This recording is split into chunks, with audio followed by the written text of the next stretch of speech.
Sí? Si voleu seure, si...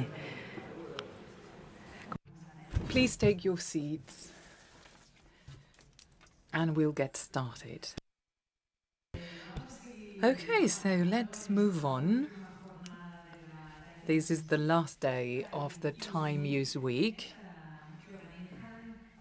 organized, as you know, by the Catalan government, the Barcelona City Council, the Barcelona Provincial Council, that is the owner of this lovely room where we are, the metropolitan area of Barcelona, and the Time Use Initiative in Catalonia, a pioneering region to discuss time uses. So welcome once again to this new session. Entitled Achieving Changes Through Social Dialogue. We would like to discuss the experiences and the role of unions and employers' organizations in the new time organization. We want to focus on the Spanish case from the perspective of the social partners, discuss the main challenges, and then give some specific examples. As we said in the previous session, one of the goals of this position paper that has been presented by Mariluz Vega is to highlight the fundamental role of collective bargaining in the new working time organization and the defense of or the promotion of the benefits for employees and employers. The sixth goal promotes a higher participation when it comes to time organization, and it points out the possibility to establish improvement plans and time uses in companies with 50 or more employees. These plans should be bargained between employees and employers, including a diagnosis of the business, and according to that diagnosis, they should take on the necessary measures. Some elements that we could discuss in this case would be flexibility and adjustments. Collective bargaining allows employees and employers to adapt the labor conditions, the working conditions, to changing realities, and that is fundamental because labor demands and technologies evolve very rapidly, and that can impact the working time organization. Then the work-life balance. Collective bargaining can deal with work-life balance matters by setting clear constraints to working times, rest times, and opportunities to strike the right work-life balance. And then shift work, flex work, time for training and self-fulfillment, the protection of vulnerable workers, technology regulation, or efficiency and productivity promotion. In a nutshell, collective bargaining plays a key role in the establishment of new working times from a right-to-time perspective and the perspective of time policies by guaranteeing the right balance between employers' needs and employees' rights in a society that, as we said, is in constant evolution. And that's why we move on to the next panel, entitled Achieving Changes Through Social Dialogue. And to deal with this matter, to deal with these changes, I'd like to invite the experts that will shed light on this matter of collective bargaining. Patricia Ruiz, who is the Confederal Secretary of UGT, Cristina Torre, the Just Transition official at CCOO, Arianna Guichet, in charge of collective bargaining at PIMEC, and Mireia Recio from the Labour Affairs and Social Affairs Department of Foment del Treball, an employers association. Please come join me. Thank you. Ellas, ¿no? Let's give them a big clap. Yes, if you could take the seats in the order that I announced your names. Thank you very much for being here. Welcome. Let's open this discussion with a question, and it will be exactly the same question for the four of you. Which is the role of collective bargaining in the negotiation of working times, and which are the main challenges that we face? That is not a tiny question. Mireia, good morning, everyone. Thank you for the invitation to take part in the Time Use Week.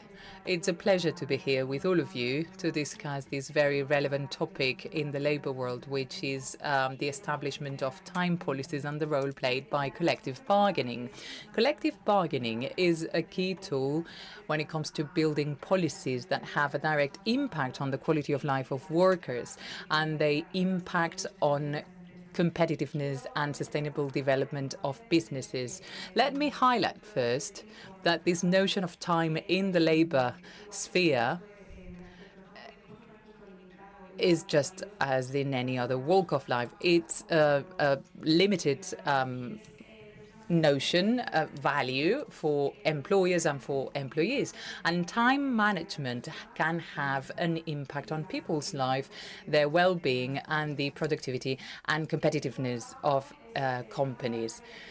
Working time is the cross-cutting issue in the working conditions of workers, and it's very important for the management of companies.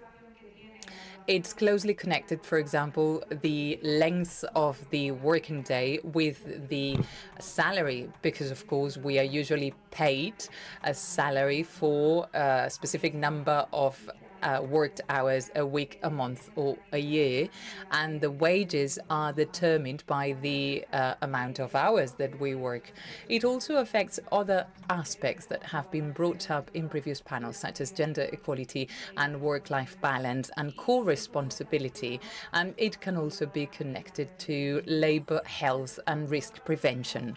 On the other hand, time organization manners are closely connected to the productivity or the productive capacity of companies, their ability to take care of demands or adapt to cycles depending on the goods and services production market demands. So it's not a surprise that working hours is one of the most discussed topics in the collective bargaining process. And collective bargaining is key to deal with the transformations of economic structures and the new needs by both employers and employees. And we believe that flexibility is the necessary response to these changes, aiming to achieve efficiency in productive processes and a higher adaptation capacity to clients' demands. Nevertheless, these flexibility processes should be balanced and should benefit both parties. It's very important to take into account too the characteristics of each industry and each company, because depending on that, they will have to assess the measures that can be adapted to their specific reality. It's very important to discuss productivity as a relevant element, because the lack of productivity per worked hour, as it's been said before, is a key problem that we face in our economy. And working long hours without the right management or organization can result in many unproductive hours or just being present in your workplace. And that can reduce productivity further due to dissatisfaction or lack of motivation, and there can be an increase of labor risks. Collective bargaining, in our opinion, focusing on the sectorial collective bargaining, should be the framework where you discuss working hours organization. We need to recognize and acknowledge that organizational and personal needs of workers and employers are very specific in nature. So if we want to progress and be innovative, we need to implement these adaptations in the company. The collective bargaining as such cannot respond to the specific matters, but it has other potentials, such as clarifying matters through the working hours adaptation or reduction, because the legislation does not clarify that. So collective bargaining should be the general framework, should set clear rules to deal with individual needs of workers and employers' needs too in a more efficient manner. And we believe that then we will build a more productive, egalitarian and sustainable work environment, and we will protect and promote the well-being of our workers. So collective bargaining plays a key role in the organization of working hours because it allows to adapt the working hours to the new social realities and to the needs of both parties. Thank you very much, Mireia. Arianna, what's the role to be played by collective bargaining? Thank you very much. Firstly, I'd like to thank the invitation to take part in this panel. Regarding the role of collective bargaining, well, there was an agreement signed by social partners in Catalonia, and there we highlighted the need to find a balance between company needs and the needs of working people. And we can find the ideal instrument, which is collective bargaining, to be able to manage working times. This within collective, within that we should combine flexibility of working times and the competitiveness of our companies. But we must bear in mind that sectorial bargaining is the ideal forum to reach agreements in terms of working time, because the one that best is closer to the ground of each sector.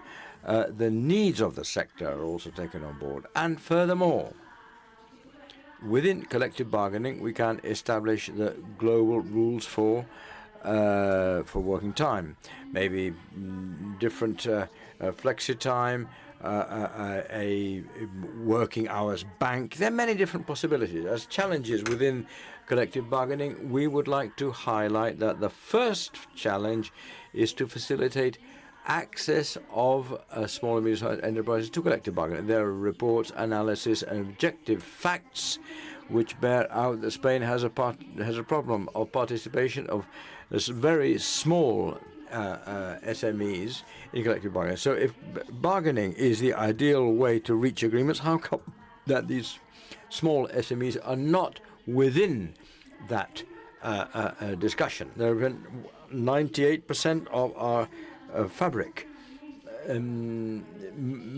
Most of our companies have less than 10 workers, and yet they're not present. They do not have a voice within the collective bargaining.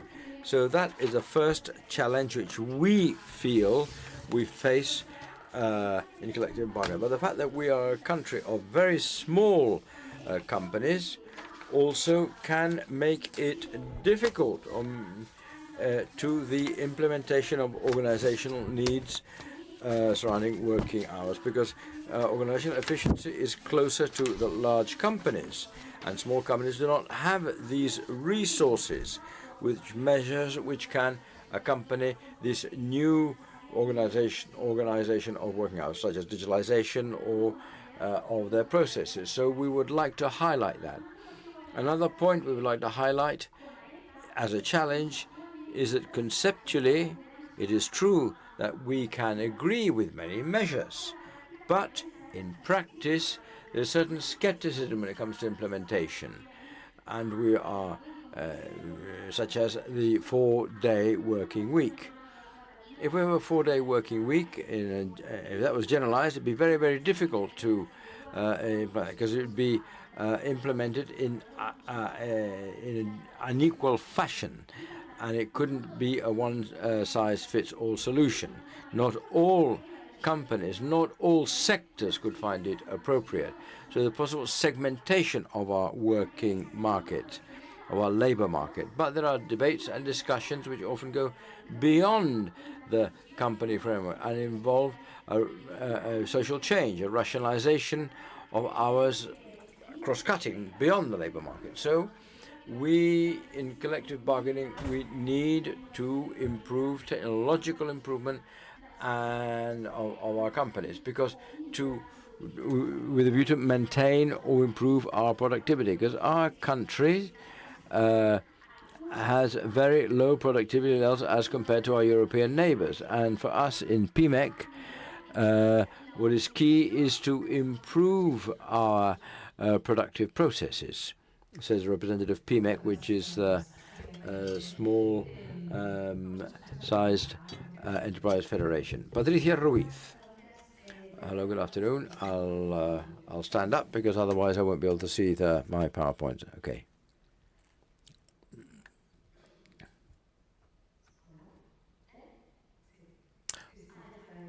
Okay. Good morning, everyone.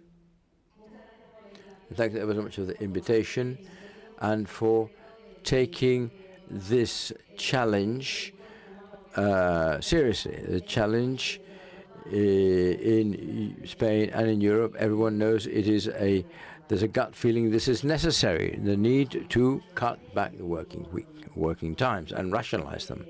And thank you for opening up this panel to people who cannot be here via streaming, but can attend via streaming.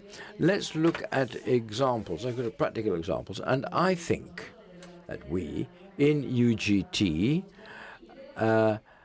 we take the view that everyone should be centered on the current moments. After the 2008 crisis, economic crisis, everybody wanted stable employment.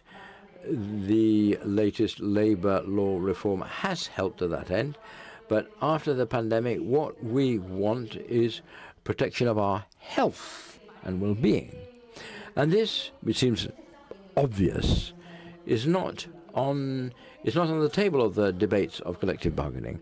And all negotiators, companies, and all the social partners should get involved in that, should become aware, should be aware that after the pandemic, there is a need to protect the health, both physical and mental, of the workforce. Furthermore, I take the view that the data, if we look at past decades, and if we look at mental health currently, we can see the path which has to be taken. As you can see, everyone knows that productivity has increased, has shot up thanks to digitalization of the processes. Companies' productivity has gone up. Same with profits. Record profits last year were coming more than 13%, and last year they were record, and the same with the year before. So we're talking of very sort of good health in terms of productivity and profits. But now wages have gone up ever so slightly, but no way near have they kept pace with the evolution I mentioned before. So here you have a graph which highlights that we have to now take a long, hard look at this change in working hours.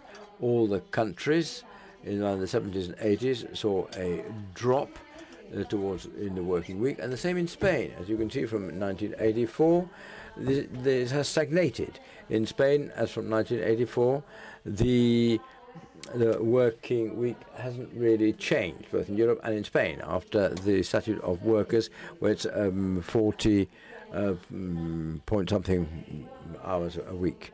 And really, the working day has not changed for the past, or the working week has not changed for the past 4 decades. So the time is ripe for a change.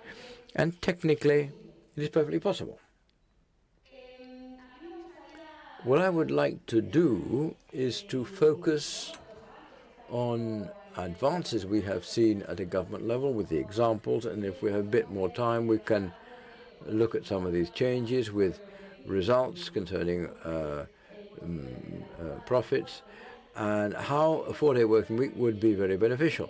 But let me also highlight that we need the governmental support, and we need to dwell, when we have a new government, that we need to dwell on this report and this draft law concerning uses of working time.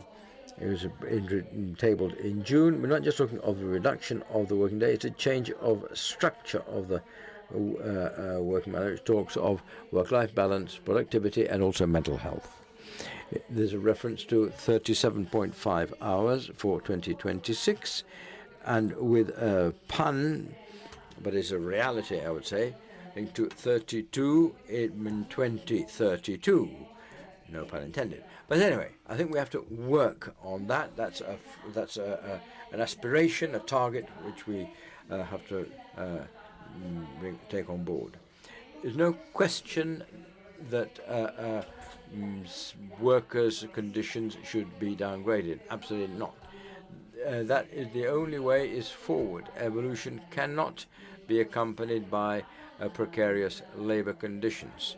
And one datum before handing over to the next speaker, I'd like to mention 4 reasons why my union organization, the General Union of Workers, is we need to combat issues of mental health, in particular after the pandemic. We have published a report where you can see the data. It's available on our website, a wide-ranging report on the data of why people take sick leave, in particular related to mental health. Certain cases, just to understand that both societies, workers and entrepreneurs need these to be reality. Now, when it comes to mental health, before the 1st of October this year, there were 451,000 sick leaves. In this year will be double that of 2016, looking this year. Why? Well, we have increased, we've seen an increase of 81% of sick leaves based on mental health issues. A high percentage of all the mental health or sick leaves have to do with depression, mental conditions, and 12% are men. Many more women. Young persons and women take longer sick leaves. We need to tackle this issue.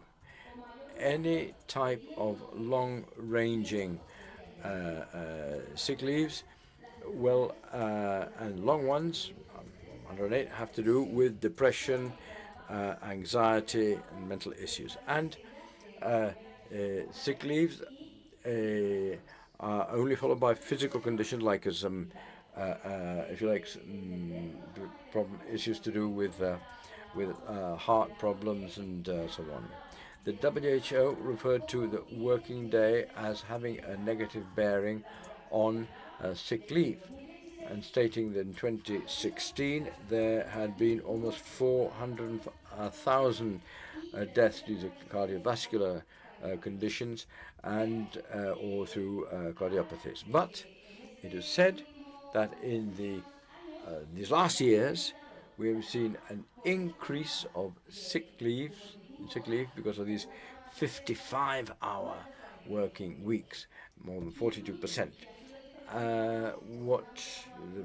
Maybe the new technologies lead to insomnia, headaches, the difficulty in switching off, and these new technologies have a direct bearing on mental health problems. And many companies have not taken this issue seriously. Mental health problems are not recognized as professional ailments, and it should be the case.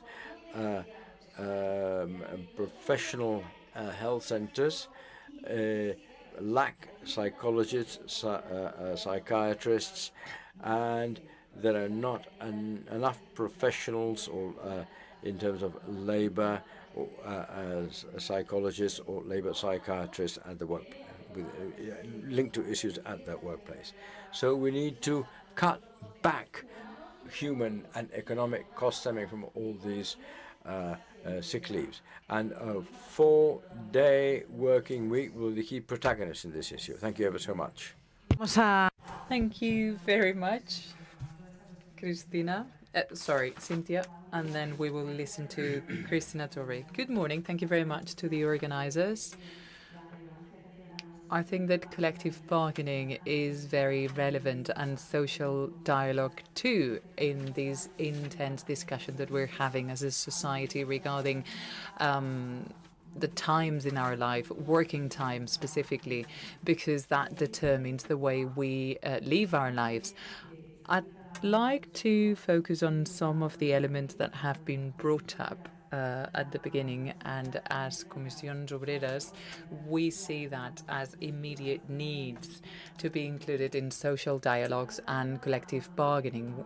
We want to promote a change in the regulation, and we would like to share with you a discussion that we've had as a union and a proposal of an approach. In the collective bargaining process, we deal with many elements that have an impact on working time, and they are very closely connected to the working class health and how we implement gender equality guarantees. Because in our society we are increasingly claiming for gender equality. So the way we work and how much we work has an impact on these social realities. So we have gone through a very intense period of social dialogue in Spain and Catalonia throughout the pandemic, and several proposals have been made to overcome a crisis. For example, the ability to negotiate the provisional dismissal schemes, and that has a lot to do with the public policies that support other ways to overcome crisis, or the ability to pass a home office law. So, in our opinion, which are the main priorities? The labour reform has taken a step forward to try and stop temporary work in our country, and indicators are very positive, but there's a long way to go. And also part-time work.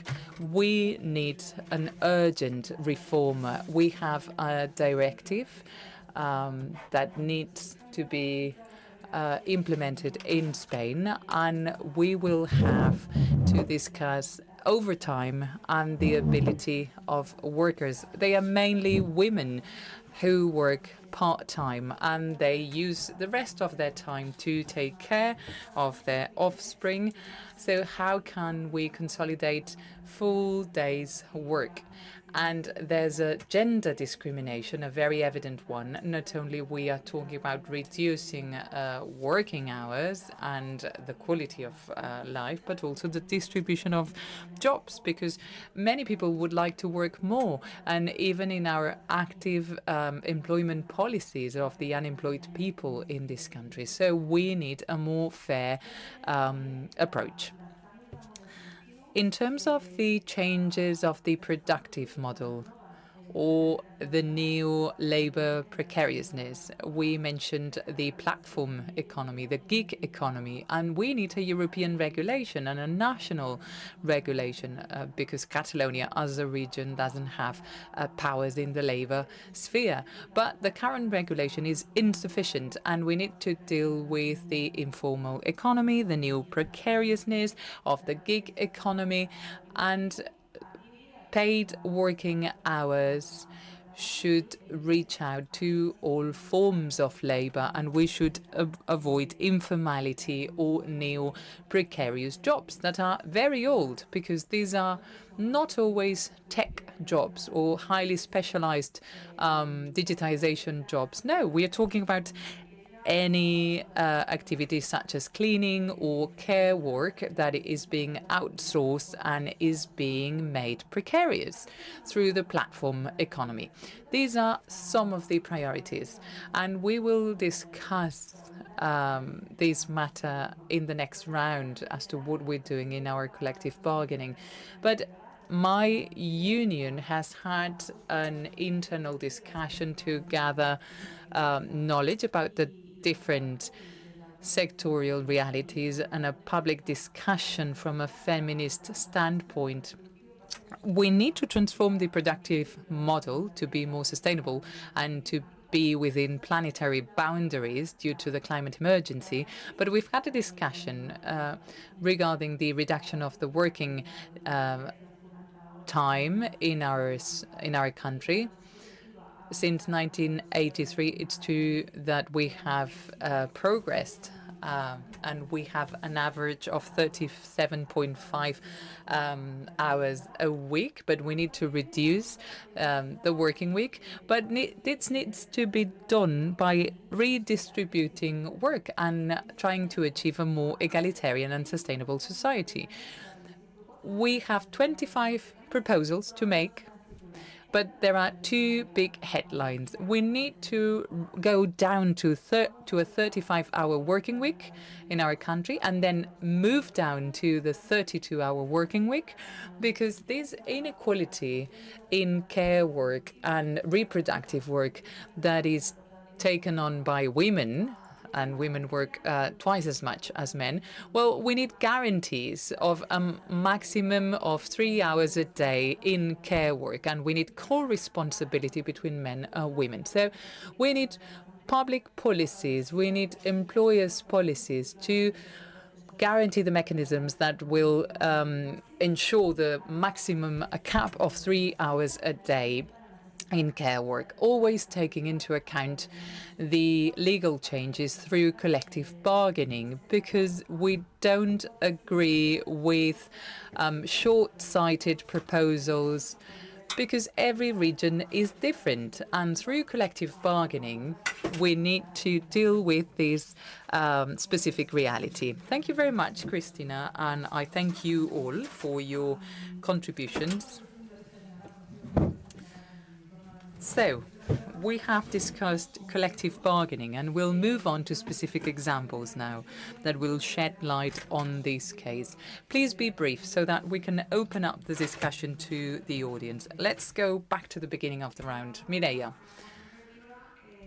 Collective bargaining has had a significant impact on the regulation and adaptation of time policies, especially through flexibility, work-life balance, and the efficient working hours management. And in collective bargaining, we need to include equality plans as another mechanism. Some specific examples, for example, flexi-work arrangements, home office arrangements. These are regulations that have been drafted through collective bargaining even before the law was passed.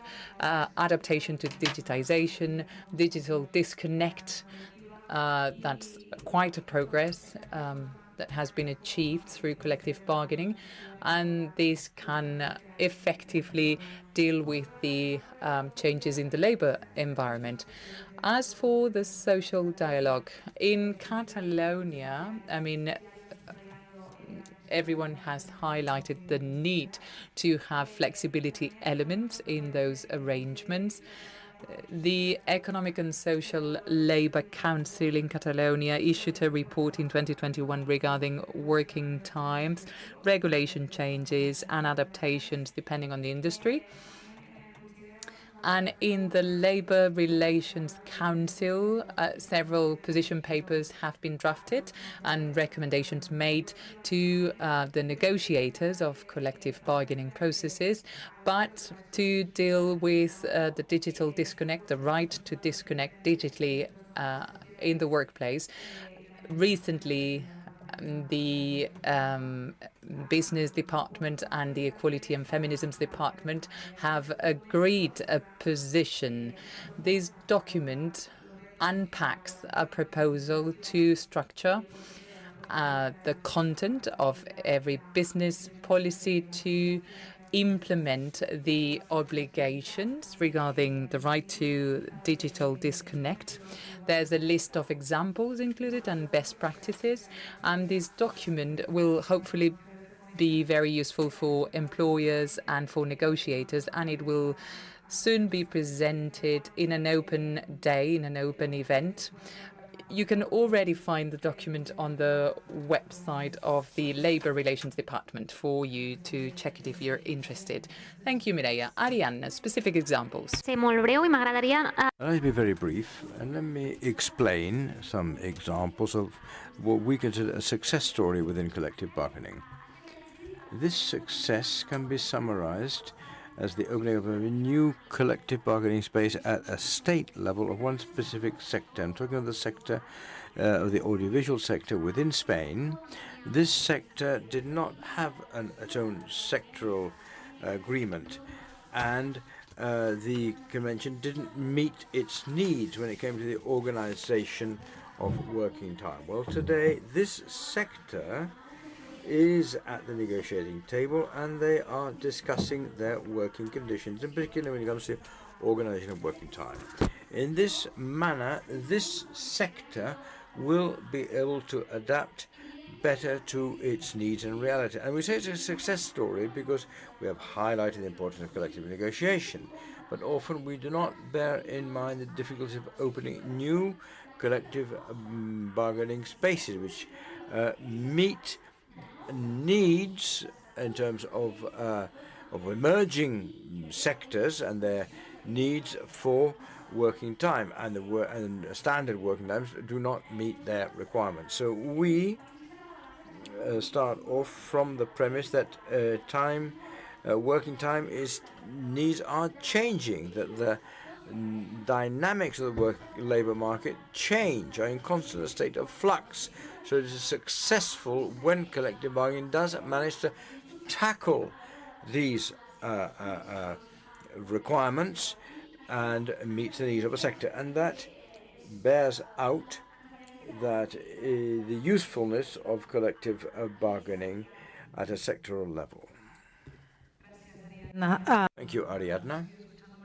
We shall listen to other examples from the unions. Patricia, well, I would like to give you specific examples. Many of you will know them from the media, but it is useful to remember because all the examples of working time reduction in the last 3 or 4 years have been highly positive. There's only one negative case, which is a Belgian case, where they decided to have 10 hours per day for a 4-day week, and in fact the actual overall working time increased, and the knock-on effect in terms of health were negative. Now in other countries, very different, there have been many countries where matters have worked out differently, and of course they're very different. One thing is Iceland, the other is Spain or Portugal, and there have been very positive results. Let me give you some examples. For instance, in the UK, in the last 6 months of 2022, there was a pilot scheme with 61 pilot companies, well over 2,000 workers, different sectors, commerce, health, building trade. These 61 companies, 66 had less than 25 employees, 22% had between 26 and 100 employees, and 12% were over 100 employees. All of them used the 180-100, which Jones also set up. So 100% of salary, 80% salary, and 100% or more productivity. So all the employees of the 2,900 workers surveyed, none of them wanted to go back to the previous 5-day working week, and a very high percentage of them would not go back to 5 days, even if their wages were increased. All companies obtain greater revenue and less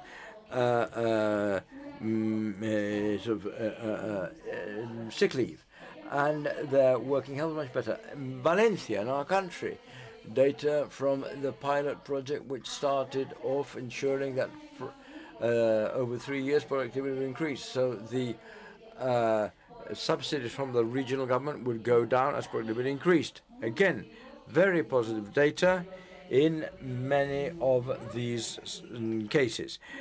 Furthermore, there have been examples also in Spain with perhaps an excessively small contribution. Bureaus. Portugal is very similar to the Spanish case with public and private companies. All of them have seen success in terms of revenue, productivity, and worker satisfaction. And the instance of one case, a restaurant, we're also talking the manufacturing sector, digitalization, process optimization. Well, in the HoReCa, in the catering trade, it's also been done. There have been no loss of employment and no loss of earning power. One chain of restaurants digitalized orders, customers' orders. Workers presumably felt more satisfied, and that communication of this positive measure has meant that this restaurant chain has opened more restaurants. So it has not led to a loss of employment. No, on the contrary, there's been increasing employment because the restaurants open more outlets. So in all companies, as my colleague was saying, it is possible and it is just and necessary that in this country we have 35 hours working week as from now, change the statute of workers, and that collective bargaining should be able to move forward at a fairly visible pace towards these 35 hours, which I've seen in many examples. It is feasible and will be a win-win situation for all stakeholders. Cristina, if you could, do you see this 35 and later 32 hours will be better? Well, in different European examples, these pilot projects work. I would agree. There are certain successes in what we're doing in terms of collective bargaining, but we should look at them all in a more generalized fashion. We are working in the deployment of teleworking after the traumatic experience of the pandemic, seeing how we can modify working organization to carry out teleworking in decent conditions, and bearing in mind the gender perspective due to the risks for women. There's an interesting report from the European Social and Economic Committee on how we have to deploy teleworking to ensure it doesn't, if you like, be a hurdle to the gender objective aspirations. But having to do with the growth of productivity, which can help justify the drop of working time without dropping salaries, is the implementation of artificial intelligence tools, which we have in our company, in our society at large, and in companies. We're seeing how digitalization is moving forward in our business fabric. And we have a digitalization within Europe which should be employed in collective bargaining. We're attempting to do so.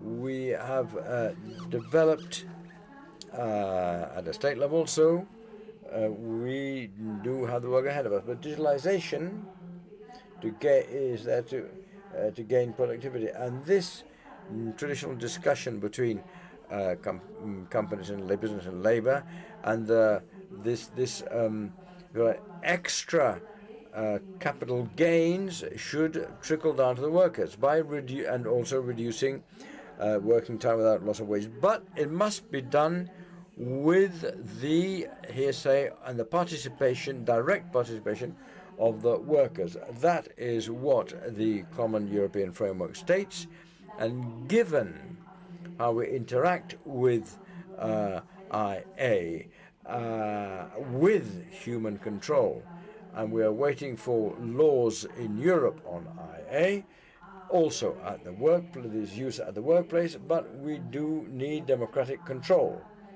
So the early debate, in the sense that do we carry out generalized measures across the board, or if there's personal autonomy, we say no. We need more democratic control concerning the use of time, but also within companies. Workers and their union representatives must participate in the working, which will have a bearing on health issues, especially mental health and ergonomic health, and seeing as there's an increased rhythm of workers.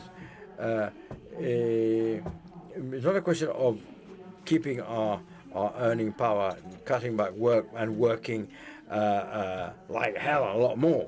No, but we need democratic participation, and there is something pending in terms of our law on labour risk at work preventions. And it's going to be very difficult to reach our targets. So all that has to be tackled with more democracy. Thank you very much, Christina. Now we shall open up a Q&A session for all the participants. We have here representatives from employers' organizations and from the two main trade union bodies and federations in Spain. I see there is a question over there from the floor. Thank you. Thanks ever so much to all of you for being here. As you know, and you have commented, we are at a key moment. We have seen a possible proposal on what could be a bill on time use changes. Now that we have Catalan trade unions and business organizations, let's see what's been done in Catalonia.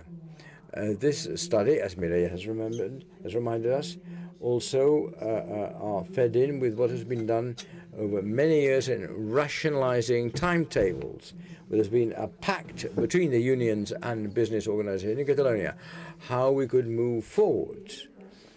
Now, let me come to my question.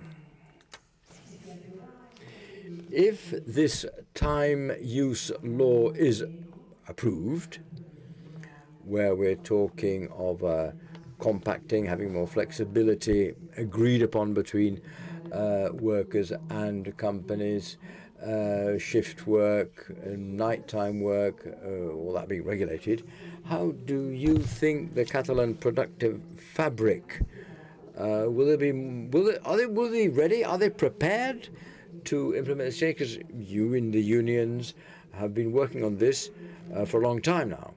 But do you see that as a competitive edge, which will allow us to be more productive in this field, or not? Mireia. Well, we know what we've done here in Catalonia, but we don't really know what has been done in other territories. I'm sure that they are not sleeping on their laurels. You've worked on Valencia and other territories, and in Catalonia we have a tradition of social dialogue, which goes back a long time in different bodies, in the bipartite agreements, where we have moved forward with the pact to change working times. All of us participated. I do think that on the whole we can be adapted, but again, it is true that we must bear in mind what has been said before. Look at the different sectors, there'll be sectoral differences, and there are different types of companies where some can adapt better than others, because they will have moved forward on a voluntary basis, which will make things easier for them. Ariadna. Sí, de productivitat. What about productivity deficits? I think it's important to highlight that a priority would be for micro and SMEs to take part in the social dialogue when it comes to drafting a regulation. But in Catalonia, this has been acknowledged by all social players, the unions and employers associations, how important it is to manage working time. And especially the interprofessional agreement in Catalonia says that collective bargaining is the ideal tool to precisely reach those agreements on flexi work and productivity, and to strike a balance between the employer's needs and the employees' ones. So we are extremely aware of this matter here in Catalonia. What about you, Patricia? Well, not only in Catalonia, in other regions too, but I know for a fact that all negotiators in Catalonia have very clear in mind that the working hours reduction has to be a must in their collective bargainings. In my union, this is the slogan that we have, and that's what we've done as negotiators in Catalonia. The working hours will not be increased. This is happening in some industries and some businesses, that they are swapping pay rises with an increase of the working hours. That is not acceptable for us or the Catalan representatives. But let me insist on the fact that we have worked very hard, and the workers protected by the collective bargaining. Approximately 50% of people in employment, over 20 million, 9 million in Spain, are protected by a collective bargaining, and their working week is of less than 40 hours.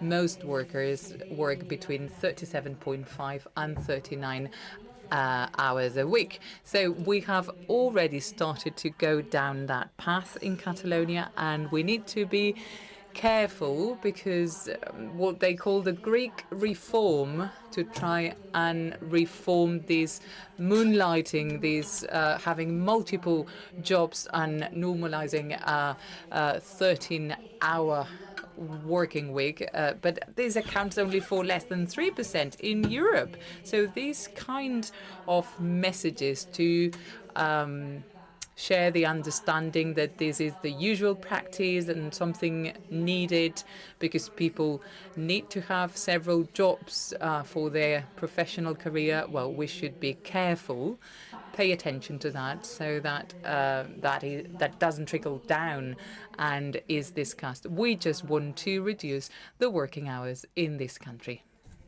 I think that your question has to do with the proposal made by the ministry experts regarding the new time use law, and there are specific proposals for the labour framework. I would agree with those proposals, but we need a social dialogue, because this regulation has to be agreed by employers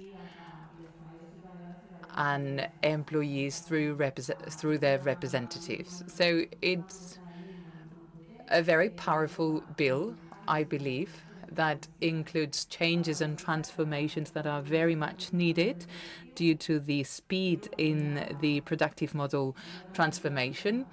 But I would ask for a social dialogue to take place, among other reasons, because we cannot change the regulation in the midst of a productive fabric transformation and when we are about to change governments.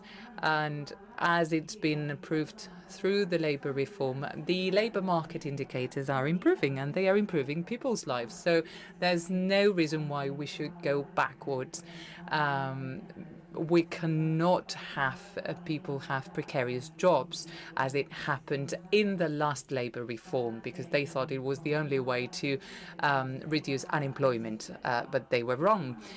Regarding collective bargaining, it's a very good tool, just like social dialogue, but it has weaknesses whenever the legislator changes. So from the 2012 reform, some elements have been reinforced in the collective bargaining processes, but we're missing some elements. So they should not be in the hands of the employer, the labour organization, because we also belong to the company, to the business, with our labour, with our collective intelligence. once we are carrying out tasks. So, of course, democracy should not stop at the doorstep of companies in this country. We need to reinforce the collective bargaining for this engagement and this involvement of employees in the collective bargaining, and so that we can adapt everything to the territorial and sectorial reality.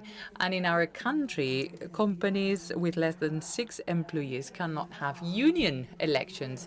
I mean, SMEs account for a big amount of companies. 70% of the workforce works for SMEs. So we don't want to have first class and second class workers, depending on where you work. We need universal rights so that our society is fairer, because otherwise, if you lose on the democratic side, then well, we end up in the mess that we see in Europe and in some regions of our country. Thank you very much, Christina. Go ahead. Just as a background, thank you for your responses. With this bill proposed by the experts that took part in the future law on time users, we discussed with unions, employers, entrepreneurs, freelancers, well, different groups, and especially in the employers' associations, they said that they were willing to have the discussion, but they also said that Spain was not mature enough. And that's why it is very important. I mean, Catalan employers' associations have been working on this matter for a long time, and they have reached agreements. And this is an added value that you have in terms of the working hours and the change of time uses. We can achieve global cross-cutting agreements that go beyond a political party. These can be stable agreements, and we can achieve a shared minimum and say out loud that it's high time we changed time uses, because they are not balanced. So I think it's a good example to show that this has already happened, and Spain could be the first country, the first EU member state to enshrine in a law a change in the working hours. But these should be supplemented by other levers. Thank you very much for the reflection. Are there any other questions?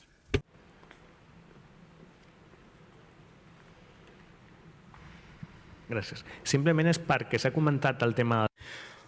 Well, we've talked of the pact for time use change, and the idea is in 2025 all shops close at 7:30 p.m.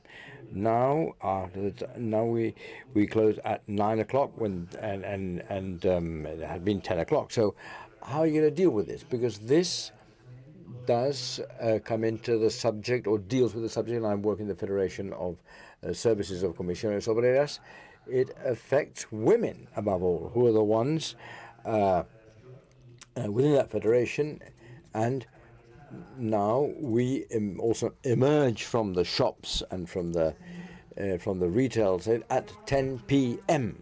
It's a sectoral issue, and we can't really give a reply, because as such a sectoral issue, this debate has to be tackled within the business organizations and within the unions which represent the sector. I am aware of the change which was agreed upon, and this is a good example to issue or to foster changes in sectors where it's very difficult, such as trade, the retail sector, but with a sort of cross-cutting agreement that can be achieved. But I don't know whether there are active sectoral agreements. Well, anyone else want some prognosis on this? Well, from my viewpoint, the pact for the time change law is a bit stalled at the moment by the government. This social debate is necessary. When we say we wish to diminish working time, the whole of society must understand that in certain sectors, we're actually lengthening that. And this will affect working people. With the rest of society, we have more social time. If we have carried out this collective reflection, maybe we should extend this to the whole of society. This, what we call social time, is having another long, hard look.